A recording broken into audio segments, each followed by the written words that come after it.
Hii hapa ni taarifa ambayo imetolewa leo na Wizara ya Mambo ya Nje na Ushirikiano wa Afrika Mashariki nchini Tanzania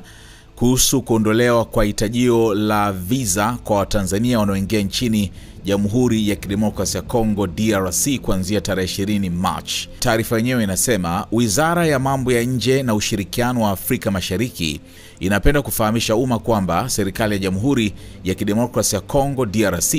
imeondoa hitajio la visa kwa raia wa Tanzania wanaoingia DRC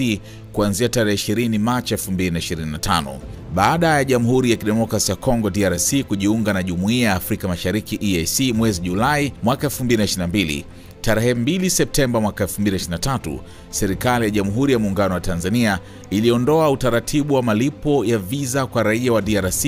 kwa matarajio ya nchi ya DRC pia kufuta utaratibu wa kutoza malipo ya visa kwa msingi wa kuungana mkono. Serikali ya Jamhuri ya Muungano wa Tanzania inaamini kuwa uamuzi huu wa serikali ya DRC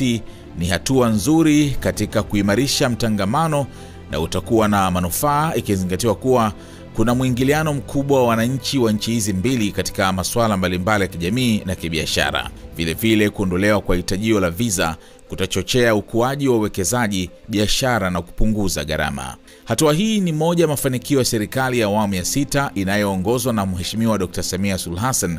Rais wa Jamhuri ya Muungano wa Tanzania, katika kuimarisha mahusiano ya kidiplomasia na ujirani mwema kwa vitendo na ishara ya Tanzania kuzingatia miongozo ya Jumuiya ya Afrika Mashariki pamoja na mkataba wa eneo huru la biashara la bara la Afrika.